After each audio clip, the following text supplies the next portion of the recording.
You'll never guess what happened to me last spring when I was working with this client to buy a condo downtown. Looked at condos all over downtown and finally settled on super condo in Westmount, beautiful views of the city. So he was pretty excited because some of the items that were included were pretty nice, along with some really nice light fixtures, chandeliers.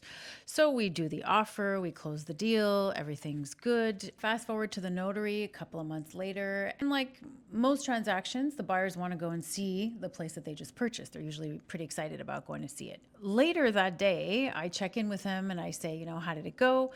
And he's texting me multiple pictures of light fixtures, and I didn't know what was going on. And his text in caps was, Andrea, the chandeliers are missing. And I said, oh my God, what do you mean the chandeliers are missing? I look at the listing, I check, and lo and behold, he was right, and was right in being kind of mad because the chandeliers that he expected to be included in the purchase were no longer there. I tell him, I'll take care of it. I get on the horn with the listing broker. The seller is an elderly gentleman who's no longer living in Montreal. His condo's fully furnished and giving stuff to family members. And it turns out some people had keys that they could just go in and access the place to decide what they wanted.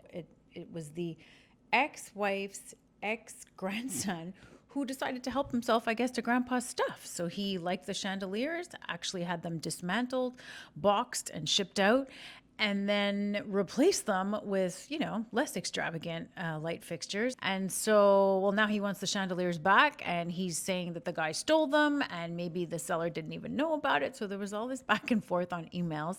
The listing broker then had to try to contact the family to figure out how to get them back. So in the end, we did end up getting one of them back, but the nicer chandelier had to be priced out. In the end, he was very well compensated for the missing chandelier, and he was super grateful for all the hard work that we put in to resolve the situation.